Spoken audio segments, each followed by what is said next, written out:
Tyon Grant-Foster balled out in his first game as Gonzaga won their 22nd consecutive season opener.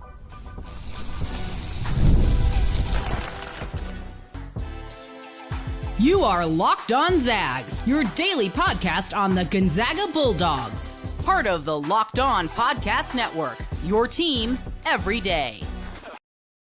What is going on, y'all? Happy Monday night, happy opening day, and welcome into the Locked On Zags podcast, part of the Locked On Podcast Network, your team every day. I'm your host and longtime Gonzaga podcaster, Andy Patton, here to bring you news and updates on all things Zag athletics. Today's episode is brought to you by Gametime. Folks, download the Gametime app, create an account, and use code LOCKEDONCollege, and you'll get $20 off your first purchase. Well, Gonzaga is officially 1-0. They coasted to a win over the Tigers of Texas Southern on Monday night in Spokane. We're going to break it down. We're going to break down the good, some dominance from Gonzaga's front court, some outstanding defensive performances. We're also going to talk about the not so good things, very slow start, some questionable outside shooting, other things. And then we're going to get into some lineup thoughts, some rotation thoughts, great performance from Tyon Grant-Foster making his debut, some other things we learned in this game. And then we're going to close out the show as we have for every game and exhibition that Gonzaga has played this year, talking about a recruit who was on campus. The Zags are 3 for 3 so far in getting commitments from players who come to Spokane and take in an exhibition game or craziness in the kennel. They had somebody on campus for this game as well. We'll see if Coach Few can make it 4 in a row. We'll talk about him to close out the show. But of course, we lead with Gonzaga starting the season off 1-0, as they always do. The last time Gonzaga lost their first game of the season was 2003. When they lost to a Jameer Nelson-led St. Joe's team that ended up, I think, top 5 in the country that season. That's the last time that Gonzaga lost their first game of the year. They have been very, very good. Obviously, scheduling helps, but last year they played a top 10 team in Baylor and certainly did not lose that basketball game. So it is a tremendous testament to Mark Few's ability to get this team ready to roll, that they are not losing those first games. And in this game, despite a slow start, it wasn't really much of a close game, had 50-point leads for parts of the second half here. It still served as a quality tune-up game for Gonzaga, as their next opponent on Saturday will be Oklahoma out of the SEC, a team that made the NCAA tournament last year, a team that's got some buzz as a potential top 25 team this year. Their next opponent after that will be a ranked team in the Creighton Blue Jays, the 23rd ranked team in the preseason AP poll. So Gonzaga's getting right out of the chutes with some tough games here, which makes this lineup or this matchup here against Texas Southern extra important, because we saw Gonzaga get off to a pretty slow start here. They were 1-8 from the field to begin the game, down 7-5 at the first media timeout, but then a 20-5 run late in the first half, coasted into halftime with a 19-point lead and never looked back after that. As we do on these post-game shows, for those of you who were listeners last year, welcome back. Appreciate having you here. We always take a look at what was the good things and the bad things, and then we'll recap the 5 things that I laid out that I was going to be watching for prior to the game, and we'll talk about how those things happened in the second segment. But the good for this game was really Gonzaga's front court, but I wanted to highlight Braden Huff in particular. Braden Huff entering the starting lineup, obviously, for the first time for a full season here. Started those final 3 games of the year last year with Graham Ike. Started this game and looked outstanding. 14 points on an incredibly efficient 6 of 8 shooting. That was 6 of 7 on 2-pointers, just 0 of 1 from 3. He was 2-2 from the free throw line, had 5 boards, 2 assists, and a block as well. Really just looked exactly like what you expect Braden Huff to look like, just in the starting lineup. It was not much of a difference.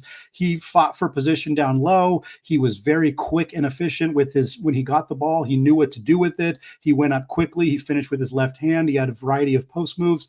Really just looked fluid, smooth, and in control of what he wanted to do on the basketball court. He had some issues on the other end of the floor and some fouling issues, but ultimately a really strong performance from him, and kind of makes me feel maybe not confident that he will lead the team in scoring. For those who listened to Friday's episode, you know that was my bold prediction for the team, is that Braden Huff, not Graham Ike, is Gonzaga's leading scorer. But I certainly feel like they're going to be very, very close to each other. And we saw that in this game, as Huff had 14 and Ike had 13 in what was a very balanced scoring effort from the team overall, which is another one of the key good things we saw. 5 players in double figures for Gonzaga in this one. That was Huff and Ike, of course, also Grant-Foster. We'll talk more about him. Adam Miller had a great game coming off the bench for Gonzaga, 13 points, hit quite a few threes, really just looked solid on the offensive end. And then Davis Fogel, another great thing for the Zags in this game.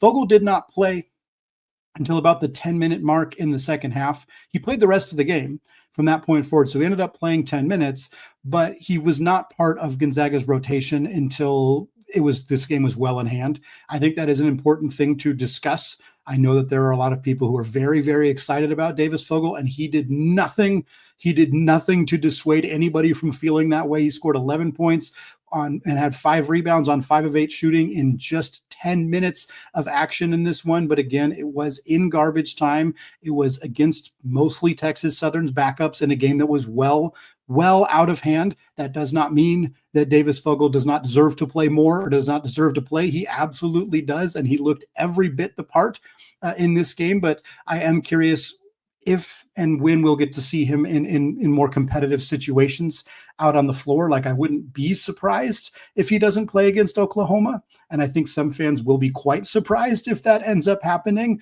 But that would be my read on the situation right now. But man, he is not making it easy for Mark Few. And that's what the staff wants. They want to have some tough decisions that they have to make. And Davis Fogel being on the outside of the rotation for minutes on the wing with how well he has played is certainly one of those moments for this team. Gonzaga also looked outstanding defensively. I mean, yes, the opponent matters here. Again, a team that was 300th in KenPom coming into this game, but Gonzaga's defense was suffocating. There was a point with 6 minutes and 29 seconds left in the first half until 5 minutes and 5 seconds left in the second half. So the final 6.5 minutes of the first half, and then the first 15 minutes of the second half, all of that combined, Texas Southern scored 15 points. 15 points. That's it in that huge stretch of time. They finished this game shooting 25% from the field, 14% from three. Gonzaga scored 18 points off turnovers. They had 9 total steals. The defense was incredible. And a big part of that was the player that I think is going to be a fan favorite very quickly in Spokane, was Jalen Warley. Jalen Warley was great in this game. He's never going to be a big-time offensive player for this team. He will probably have less games where he scores in double figures than ones where he does. But he had 4 steals in this game. He was suffocating in Gonzaga's half-court trap. He jumped out on ball screens and got deflections multiple times. He is a really, really difficult player for opposing offenses to deal with because of his length, his physicality, just his smarts and IQ on that end of the floor. I thought he looked good offensively too, in the sense that he understood his role. Again, this is a kid who was a wing, a guard, really, for most of his career at Florida State. And now he comes to Gonzaga and he's playing a small ball 4 role and looks pretty effortlessly smooth in that role already. That is a very promising sign for Gonzaga, who seemingly is having him not only be their backup 4, but their third big. He played much more than Ismaila Diani in this game. Diani did not come into the game until that 10-minute mark, the same time as Davis Fogel. And so it looks to me like Warley is going to play a big amount of minutes as Gonzaga's backup 4. It makes them switchable on defense. They can switch whenever they want to because he can guard wings and guard guards. It's a really valuable skill set that he brings to this team, and we saw that play out in this game. Also, Gonzaga free throw shooting 17 of 21 in this one. Another thing that we talked about as a potential benefit, bonus for this team is if they're going to be continually great at the free throw line. They were in this one. Hopefully that continues. The bad stuff was mostly stuff you kind of expected to be bad. It's also, if you've been watching college basketball throughout the day on Monday, pretty much, not every, but most good teams went through lull periods. Some of them lasted 3 or 4 minutes like Gonzaga's did. Some of them lasted an entire half. Some of them, like Michigan State, was letting Colgate hang around well into the second half before they pulled away and won that game. Like, it's just something that happens. Gonzaga had communication issues. There was plays where, like, Mario St-Superi was like waving and screaming his hands because he was wide open and Graham Ike didn't see him. Those things get cleaned up as the year goes on. Passes that guys weren't ready for, getting sped up. Texas Southern did a good job early in this game at imposing what they wanted to do and forcing Gonzaga to adjust. I mean, it was 7-5 at the first media timeout. Graham Ike missed his first 5 shots in this game. It was a really slow, plodding start for Gonzaga. They looked a little bit disheveled. It took them a while to find their groove. This isn't going to be the last time that this happens this year. It's going to happen more. It's going to happen in other games like this. It unfortunately might happen in games where Gonzaga has to fight and crawl really hard to get back into the game. But for it to happen in this game and get sorted out 6-7 minutes in, and for Gonzaga to cruise from that point forward is a testament, again, to the coaching staff, as well as just the overall talent level that this team has. I would say three-point shooting was a concern for this team as well. 7 of 22 overall. It's not good. It's also not horrendous, but they were 3 of 14 at halftime, so it got a lot better in the second half. The broadcast brought up something that in the first 12 minutes of this game, 7 different Gonzaga players had missed a three. That is a bit alarming. I think what we saw from Gonzaga early in this game was settling for too many outside shots. There was a possession where Inocente took a three, like a transition three that was just completely unnecessary. They didn't need to do it. Braden Smith had a couple of three-point attempts early in this game where it was like, there's like 22 seconds left on the shot clock. Like, we don't need to be taking that shot. Those are the kind of things that get ironed out as the year goes on. You're going to start to find that the decision-making and the reads on those things get better as you get more game experience, but definitely saw a few of those things that were a little clunky on the first part of this game. Well, we haven't talked about him yet, but we're going to talk a lot about him in the second segment. Tyon Grant-Foster. He not only started for Gonzaga, which, as many of you know, was not what I was expecting to happen. He looked like a seasoned veteran. He did not look like somebody who was still adjusting to this system and this coaching staff. That is a massive sign of good things to come for Gonzaga. We're going to talk about that coming up here in just a second. But first, folks, the NBA and college basketball are back, and there is no better place than FanDuel to get in on all of that action, the official sports betting partner of the NBA. And even if you missed the start of a game or you just want to ride out the hot hand, FanDuel has live bets on everything from who's going to score next to fourth quarter comebacks. Plus, you can even combine your live bets into a same-game parlay for a shot at a bigger payout. It keeps every single game exciting, especially when your team's making that late push. And WCC odds are now finally out at FanDuel. Gonzaga is the leader, minus 180 to win what would be their 23rd WCC championship under Coach Mark Few. Right now, FanDuel's giving new customers $300 in bonus bets when your first $5 bet wins. So head to FanDuel.com to sign up now and play your game with FanDuel, the official sports betting partner of the NBA. Folks, today's episode is also brought to you by Doer. I have always had issues finding jeans that are actually comfortable enough for me to wear, which is why I'm so excited to try out my new pair from Doer. This local company has the most comfortable jeans no matter what style you like, and you can wear them for any occasion.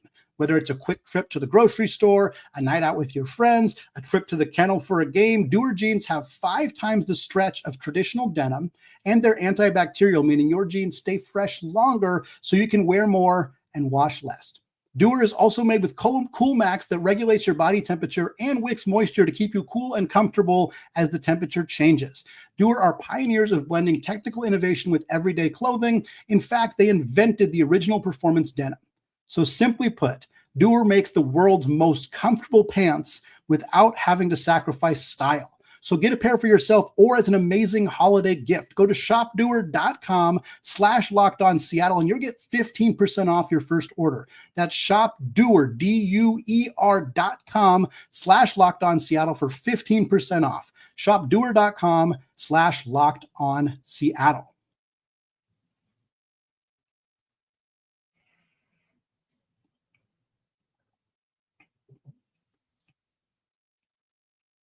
All right, folks, segment 2, still Andy Patton, still Locked On Zags podcast. We're still talking about Gonzaga's season opening victory over Texas Southern, 1-0 on the year after taking them down 98-43, the final score in Spokane on Monday night. If you listen to Monday's episode previewing this game, you know that we had our 5, sometimes we call them 5 keys to victory. Sometimes we call them 5 things to watch. It sort of depends on the opponent, the quality of the opponent, and things of that nature. So for this game, it was more of like, hey, what are we going to be looking for in Gonzaga's first game of the season? And number 1 was pretty simple. Who's going to start on the wing? And I made my projections. And while I may try to brag about occasionally getting bold predictions right, I will tell you when I get them wrong. I said I would be shocked, stunned, whatever adjective you want to use, I said it, that I did not think Tyon Grant-Foster was going to start on Monday night. I was wrong, and I'm happy that I was wrong because Tyon did not look like somebody who is still adjusting to this system the way that I thought that he would. And it was difficult to judge any performance we'd seen from Grant-Foster up to this point, because all we had seen from him was a handful of minutes at Craziness in the Kennel, which he'd only been eligible to practice with Gonzaga 2 days prior. And then we saw him at the Western Oregon scrimmage or exhibition game, and he had found out he was eligible to play 45 minutes before that game started. So obviously the emotional state and other things just weren't really in a spot where we were effectively able to judge his performance. Folks, he looked fantastic in this basketball game. He started alongside Emmanuel Nicente. That means both of Gonzaga's three-point shooters, Steele Venters and Adam Miller, came off the bench. I was surprised, again, not just to see Grant-Foster start, because I thought that they were going to kind of ease him into the starting lineup, but I was a little surprised he started with Nicente, only because I thought one of the two three-point shooters, Venters or Miller, would end up in the starting lineup to give Gonzaga more floor spacing. I also think part of the issue for Gonzaga in this game, especially early, when they really struggled, was that they did not have that floor spacing. And Nicente threw down, I think he shot 4 threes in the first 4 minutes of this game. He only made one of them.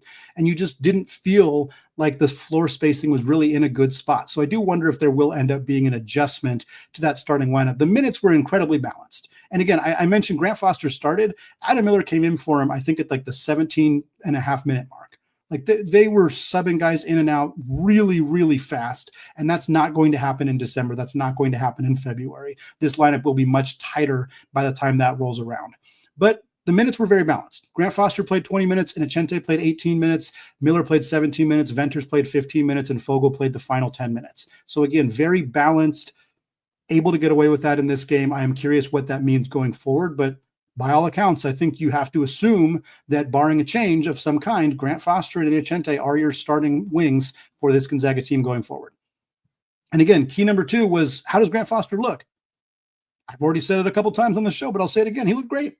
He had finished with 15 points. He led Gonzaga with 15 points in this game. So first game for Gonzaga, and he was already the team's leading scorer. He was 5 of 7 from the field in this game. He was 5 of 5 from the free throw line, led Gonzaga in free throws attempted, and of course, free throws made by being perfect from there. He also had 5 rebounds in his 20 minutes of action.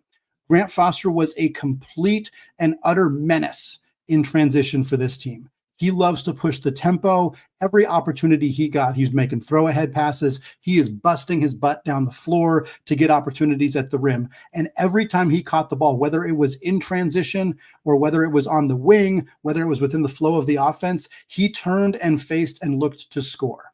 And I think at some point there will be a little bit more of him getting kind of acclimated into the offense and actually running that, those continuous motion ball screens and things like that. But in this game, if Grant-Foster caught the ball, if he had a driving lane, he drove. If he didn't have a driving lane, he started backing down and trying to post his guy up. He was looking to attack the basket every single time. And I love that. I think that is an incredibly valuable skill, and a skill that Gonzaga does not have with their other wings. This is not what Adam Miller does. This is not what Steele Venters does. This is not what Jalen Warley or Emmanuel Nicente does. It is what Davis Fogel does. I will give him credit. That is something that he does. But Tyon Grant-Foster is excellent at it. He had 2 seasons at Grand Canyon where he averaged over 7 free throw attempts per game, and you could see exactly why in this game. Seeing him look at there's a play where he had the ball in the wing. Warley was in front of him. He waved Warley off so he could start backing his guy down in one-on-one isolation. I thought that was a shrewd and smart play, and he ended up getting fouled, got to the line for that one. He is a very, very good offensive player who was also very good defensively in this game. He had a massive blocked shot that didn't count because they called a foul on St. Superi before it, but he is going to be one of the best two-way players on this roster. And if that's his starting point, if this game is his starting point, yes, competition matters, but that is a really good sign of what's to come for Gonzaga when he gets even more familiar and comfortable in this system. Number 3 on our things to watch in this game were, how does Gonzaga divide up those paint touches for Ike and Huff? And again, it was pretty even. Both of them. Ike was 5 of 9 on his 2-point attempts. Braden Huff was 6 of 7 on his 2-point attempts. So very similar amount. Again, Huff had 14 points. Ike had 13 points. Early in this game, it was immediately going to Graham. Graham had most of the first early looks in this game. But again, he started 0-5, and he got subbed out pretty early for Jalen Warley, and then Huff started scoring. Ike came in after that, and I think he only missed 1 shot for the rest of the game from that point forward. Huff ended up getting into foul trouble, so that sort of limited him in the early part of the second half. He got his 3rd foul, and then another possession down, he argued a call that he thought he should have gotten called on his behalf. Then he got a technical foul for that, so he had his fourth foul. So that was a bit of a challenge for Huff that he had to deal with in this game. But these two guys look great. Again, we'll know a little bit more about kind of how they're dispersed, especially in the games against like Creighton and Oklahoma. Oklahoma's got a great rim protector. Their four is a bit more of a traditional power forward. Same with Oklahoma. Owen Freeman's going to be the big guy down low. Jackson McAndrew is kind of more of a four who plays away from the rim. So I think we'll be interested to see if like Braden Huff is playing down low against those power forwards or how they kind of shake that up. But in this game, both guys look great because they should look great because they were playing against an inferior opponent. Number 4, how do the point guards get minutes get divided up? Again, very evenly, as we kind of expected. Braden Smith played 17 minutes. Mario St-Superi played 19 minutes. But I'll be honest, this is kind of the one position group that didn't really impress me all that much. The bigs look great, or at least the bigs got done what they needed to get done in this game. Warley included in that. The wings looked awesome. Steel Ventures didn't have his greatest game, but like the wings overall as a group were very, very good.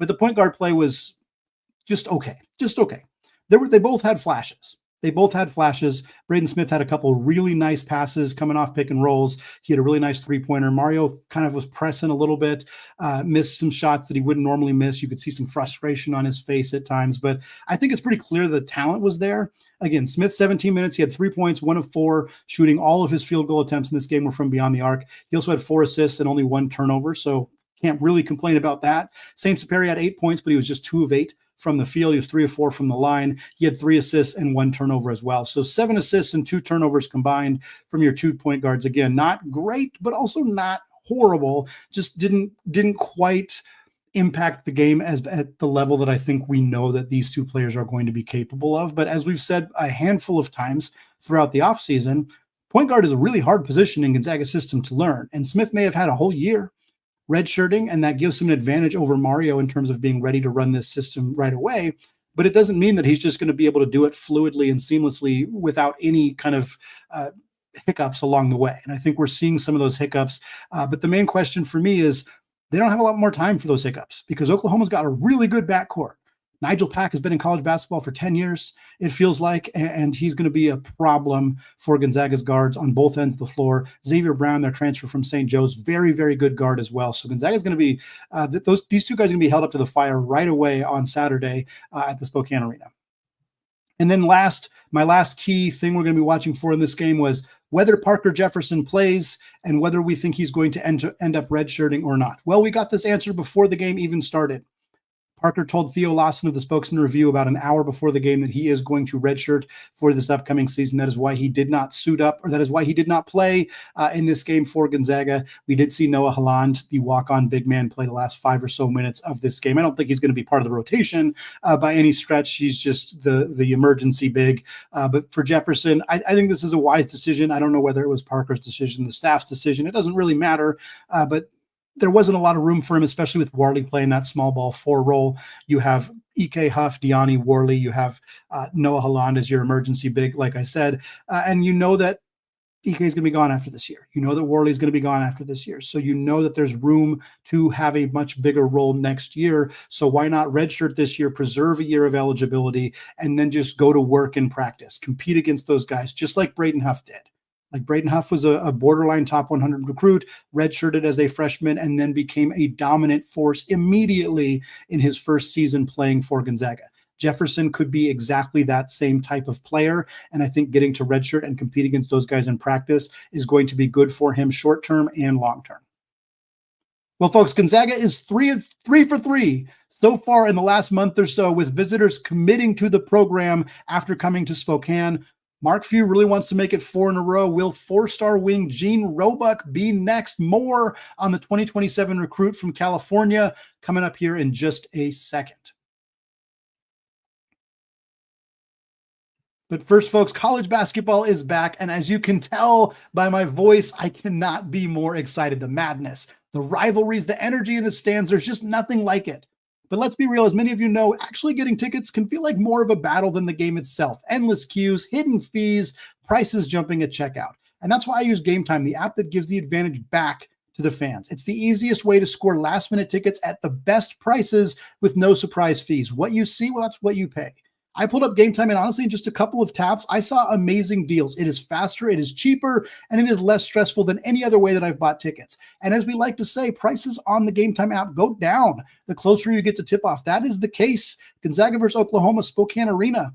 They were 92, they were 99, they were over 100 at one point. Now you can get tickets in section 223 for $80 a pop. So folks, take the guesswork out of buying college tickets by using Gametime. Download the Gametime app, create an account, and use code LOCKEDONCollege, and you'll get $20 off your first purchase. Again, that's promo code LOCKEDONCollege for $20 off. Terms apply. Swipe, tap, ticket, go. Download Gametime today.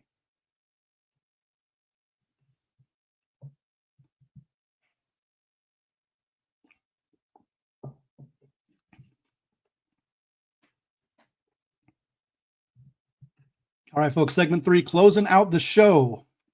Continuing our conversation, not as much about the gameplay on the floor for Mark Few's team as they coasted to a 98-43 win over Texas Southern to start the season 1-0, but instead a pattern that has emerged over the last month plus for the Gonzaga Bulldogs, which is every time there's a gathering, every time there is Gonzaga basketball players on the floor and the Kennel Club is there and they're cheering and they're rowdy, Gonzaga's got a VIP in the crowd.